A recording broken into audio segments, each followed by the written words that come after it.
गुरुजी, मैं पानी का लोटा चढ़ाते चढ़ाते मेरा पूरा कम से कम मेरे को 8 साल हो गया, पर मेरी जिंदगी में सुख बिल्कुल नहीं आया।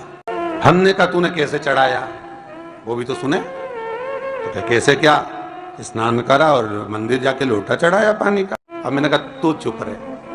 उसके पति, यहीं की इसी ऑफिस की बात है, भवन मंडी से, उसके पति से पूछा, हाँ जी वर्मा जी सही बताओ, पत्नी लोटा कैसे चढ़ाई।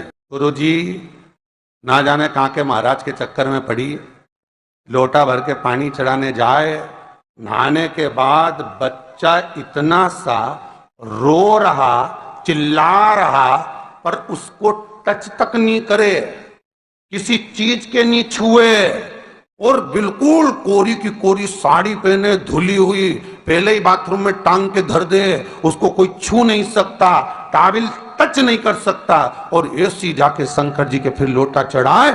मंदिर में अगर किसी ने छू लिया तो वापिस आ जाए, नहाए धोए फिर जाए। मैंने कहा बस अब तो तू ऐसी जिंदगी भर चढ़ाती रहे तो भोलेनाथ आएगा ही।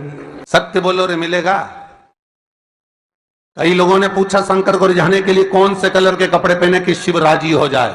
शंकर को पाने के लिए कपड़ा बदलने की जरूरत नहीं होती, शंकर को पाने के लिए कलेजा बदलने की जरूरत होती है, शंकर मिल जाता है। कपड़े से शिव कभी नहीं मिला सा। आप कौन से कलर के कपड़े पहन रहे हो, ये शिव प्राप्त नहीं करोगे हो। सफेद पहन लिए, लाल पहन लिए, केसर के पहन लिया, उससे शंकर नहीं मिल रहा हो। बहुत सारी रुद्राक्ष की माला धारण कर ली, हाथ में भी खूब सारा रुद्राक्ष पहन लिया, यहाँ पर भी पहन लिया, कान में भी रुद्राक्ष धारण कर लिया, जटा पे भी रुद्राक्ष लगा लिया, उससे शिव नहीं मिलने वाला हो। किसके पास में जा रहे हो आप जल चढ़ाने के लिए? जम के बोलिए जरा।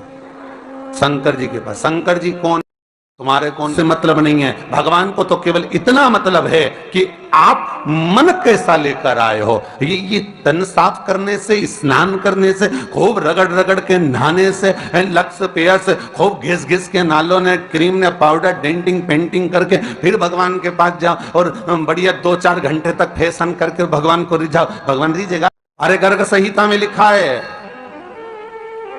कि शंकर को एक बार प्रणाम करने का फल क्या है कि 10 अश्वमेध यज्ञ के स्नान का जो फल होता है वो मात्र शंकर को प्रणाम करने से मिल जाता है।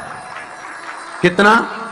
10 अश्वमेध यज्ञ के स्नान का जो फल है शंकर को मात्र प्रणाम करने से मिल जाता है।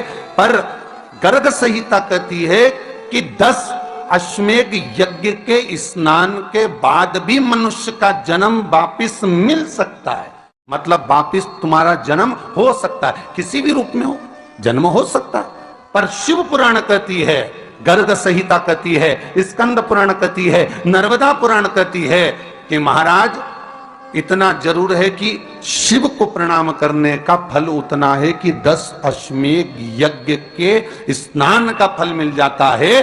पर गर्ग संहिता कहती है कि शंकर के चरणों में अगर प्रणाम कर लिया तो ये पक्का है कि अश्वमेध यज्ञ का फल भले कट जाए पर शंकर के प्रणाम का फल नहीं कटता, उसका वापिस जन्म नहीं होता और वो शिव का हो जाता, वो शंकर का हो गया, फिर उसका जन्म नहीं है। महाराज पति से कहा